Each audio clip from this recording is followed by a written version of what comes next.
Shabbat Shalom. And I would like to thank Rabbi Potok for inviting me to speak today and share my story of that experience. I want to thank the board of directors for their support, for allowing me to take this trip. And I want to thank you, everybody in this congregation, for your encouragement and interest, curiosity, and love of Israel, and for sending that love with me as I went on this trip. Actually my partner, Michael, and I went together on this trip. The motivation for this trip was a mission to Israel with NAASE, which is the North American Association of Synagogue Executives. It's the professional organization of executive directors in the United States and Canada. NAASE means do, and that's what we do as executive directors. We do whatever we can. So it's not an accident that is the acronym of this organization. So keep that in mind, and we'll come back to that in a little bit. Israel has always been part of my life. When I was born, Israel was not even 10 years old, but Israel was always, always there. My Zaidi was born in Palestine. How many people could say that? And so that piece of property was just kind of in our family history. He moved to Chicago later as an adult. But as a result, there was lots of family in Palestine and Israel. And my father, as a boy, went to live, he'd been born in Chicago, and as a boy went to live in Israel with other family for whatever reason. And, cousins, aunts, uncles. It was, part of our whole patchwork quilt of family. So to me and to my generation of baby boomers, Israel was a given. It was rooted in my worldview. Later, when my grandparents moved back to Israel, as well as my father's siblings and their families, my father spoke regularly to them, and phone bills were a lot higher, of course, but it was just part of that patchwork quilt. As an aside, now I realize I should have asked my father so many more questions about his childhood in those early years. The other part of the conversation in my family was, it was never a matter of if, it was always a matter of when we were going to go to Israel. My father went back and forth for various reasons. He worked for the Jewish National Fund, and it was just no other way to think about it. As each crisis erupted in 1967, the Six-Day War, which, remember, when it started, we didn't know it was only going to be 6 days. 1973 and the Yom Kippur War, on and on. Everybody around me, kids, teens, adults, we all rallied together and mobilized to support this country. There was really, it was a big, the culture of Israel, what we knew and accepted and expected was the Sabra, right? That prickly outside, but soft inside. The Sabra who was quick, sharp, tech-savvy, filled with bravado and self-reliance. On October 7th, everything changed. For the first time in my life, I had a sense that Israel's existence was not a given. Israel, in fact, was vulnerable. Its very survival was at risk, and is. I feared and continue to fear this tiny speck of land, little tiny speck of land, with all its bravado and might, could in fact not withstand a full-scale assault from all borders on its own. What Michael and I witnessed on this trip was a sharp contrast of the Israel I visited only 14 months before. A quick glance around, things appeared surprisingly normal. However, our first clue was that that was not the case, was when we landed at Ben Gurion Airport. And if you've been there, the long road, you walk out, you go to customs. It took about 10 minutes to get through customs. There were no crowds. There were no long lines at passport control. Last year, took me an hour. Our taxi driver met us out front as prearranged. He seemed your typical middle-aged Israeli guy, very chatty. Why are we here? What's going on? Told us about this and that. Quickly, the conversation about October 7th came up, and his mood changed. His son had been planning to get married in November, which obviously had been postponed. And thankfully, his son was home from leave after being in Gaza for 4 months. He and his bride now could get married and were traveling to Turkey before they came back.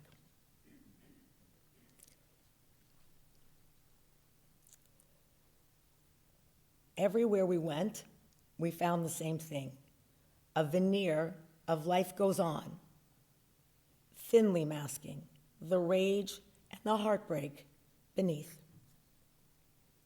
The itinerary of this mission had us going nonstop. As you know, I think a day on these kinds of trips is like a week when you're at home.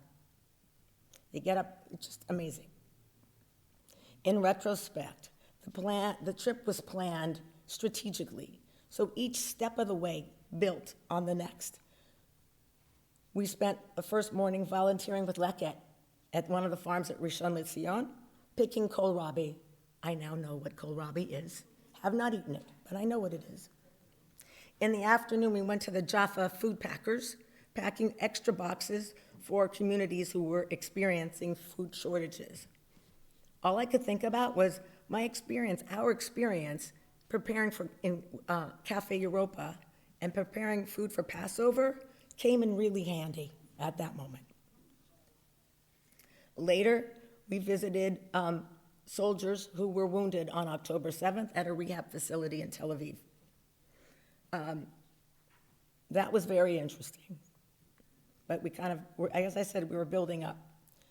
A little bit about that, and I know I wrote about it in some of it, and it came out in a newsletter, but just as a reminder, we went to this, about 25 of us in the group, went to the hospital and met, I think it's supposed to be 1 or 2 was the plan. 4 or 5 ended up because they all wanted to talk to us. The 25 gathered in the waiting area in the hospital. You know, there's the nurses station buzzing around and this and that, but 25 kind of huddled around. They brought out, they were all men this time, and they either walked or rolled or kind of hobbled up to the front so we could see them. And they wanted to tell their story. We were mesmerized as each told their story, reluctantly at first, some in English, some in Hebrew, and it was translated. Then as they spoke, they opened up, and they spoke with brutal honesty, but calmly, what happened on October 7th. From the time they got the alert, the Tzavet, on their phones that says go, where they picked up instantly, without a second thought, everything that they needed, that they had, said goodbye to their families, their wives, their kids, their parents.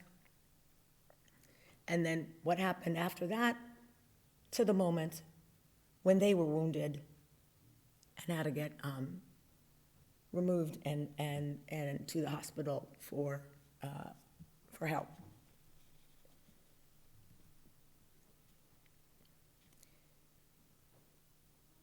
Each one said, when I'm better, I'm going back to my unit.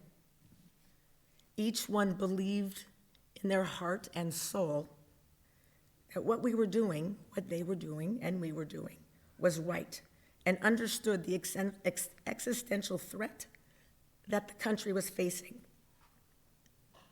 The elder statesman, Yaakov, who was like maybe 40, said, who was a paramedic, said, Growing up, we knew growing up, this is what we have to do. We have no choice.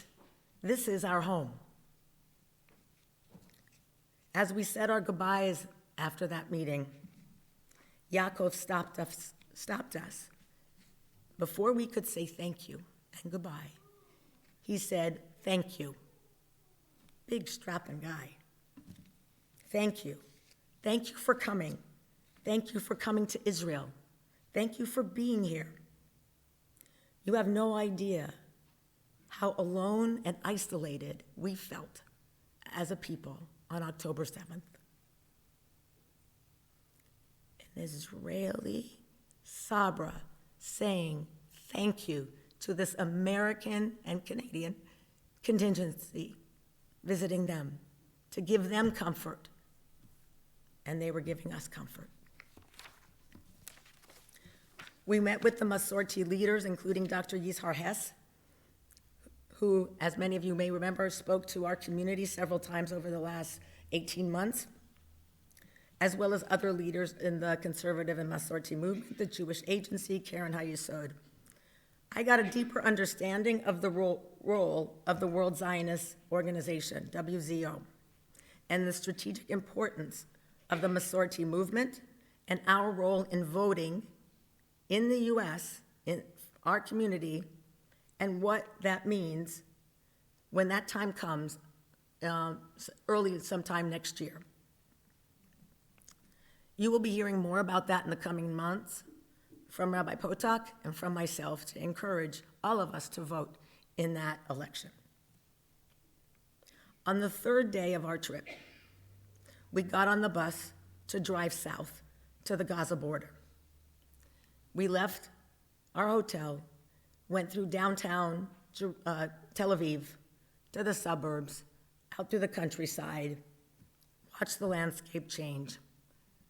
As we're driving, I don't know, what is it, an hour to get there? Looking out the window, and then it gets much more barren. Some farm fields, but less and less. And then you see a sign that says, Sderot. And then you're kind of like, oh yeah. And another sign that says Ashkelon. And another sign that says Be'eri.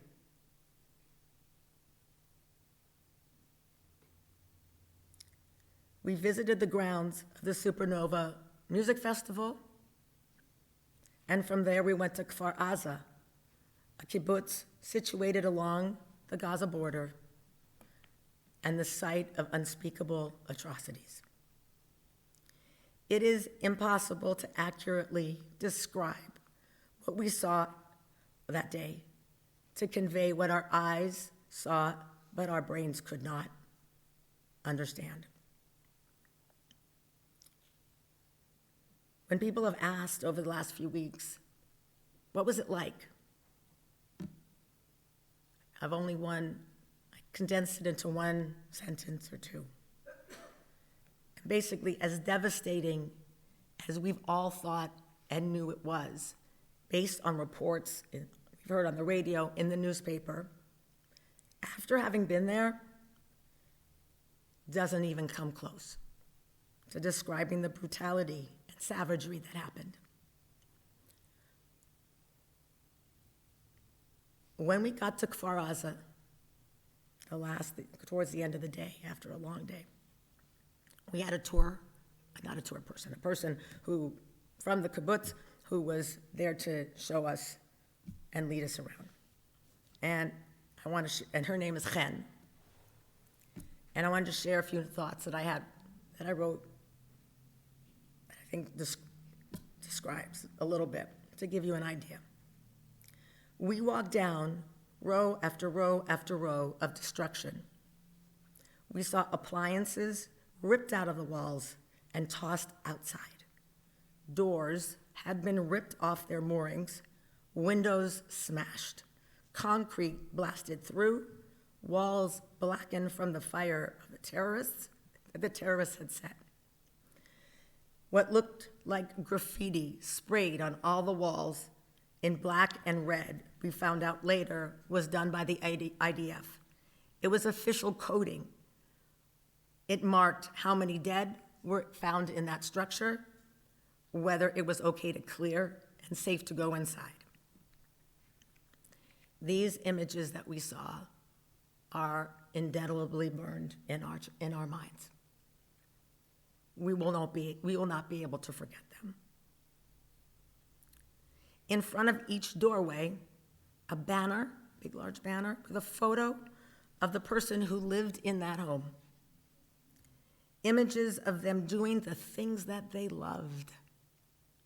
Big smiling faces, surfing, music, swimming, and their fate. The date they were killed or the day they were taken as hostages. Chen, our guide, knows that 4 of the hostages that were taken from that kibbutz were from the young adult area that we were walking around and had been dragged into Gaza. Up until then, we were told, please don't take photos. Okay, don't take photos. And then she said, take photos. Take photos of these 4 who are hostages and tell the world. Post them on social media. Keep their names and faces alive. And so I have. I feel and felt honored and privileged to bear witness to the catastrophe of October 7th. People ask, aren't you concerned that these sites are being turned into tourist attractions, Disneylands? I get it, I understand. In fact, before I went, I was starting to feel the same thing. Tour buses going to the site festival where hundreds were slaughtered. After visiting these sites, I have a very different point of view. As Rabbi reminded us, this is Shabbat Zachor. Remember.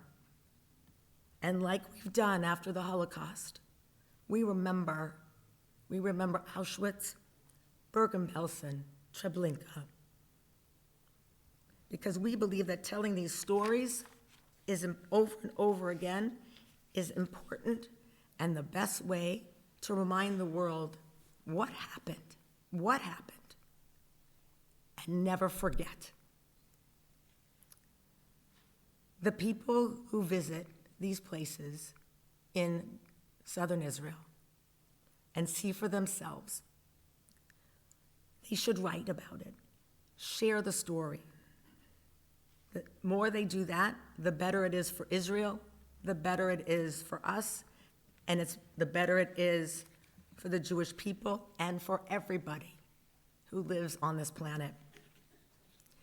We do that as a people anyway. We remember our history. We said today, lo tishkach. Tell the story to friends and colleagues, to your children and your grandchildren and your great-grandchildren.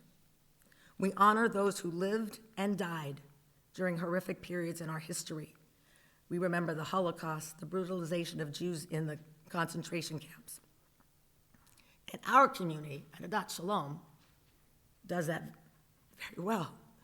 On our beautiful board, we've had the 3 plaques in memory of the Holocaust in the 3 villages that were destroyed, and the lights are on 24/7.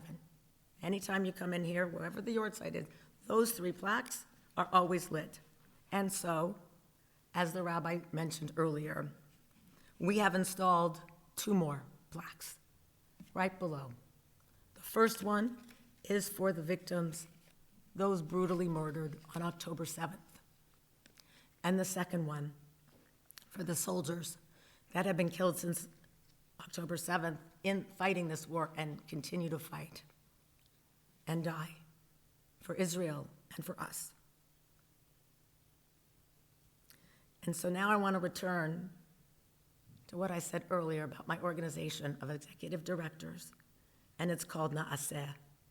It's called NAASE, and it comes, of course, from what we know as, what we talked about last week, or 2 weeks ago, NAASE v'nishma, do and listen.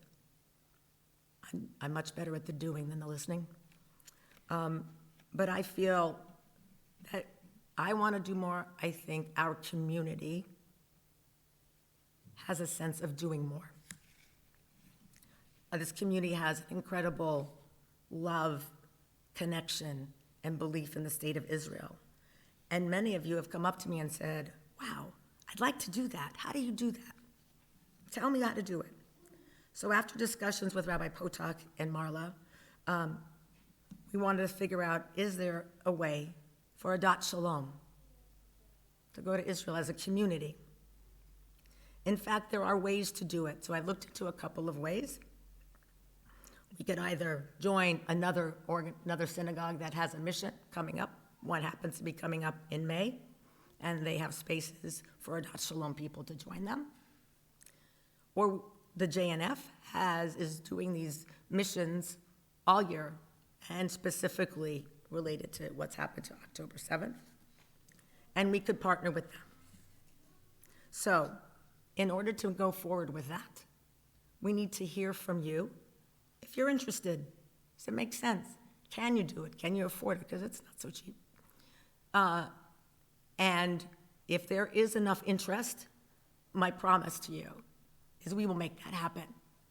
And so tonight, after Shabbat, you will get an email, an e-blast going out that says, are you interested? Click here. Here's a Google Doc of like 6 questions. Tell us, yes, I want to go. This is how much this is my budget-ish. I can go for this long period of time. I want to go for this or that reason. And have it done by the end of next week, and Rabbi and Marla and I will sit and see, okay, this is going to make sense, and we will come back to you. These are our options, and these are our timetables. Excuse me. And so,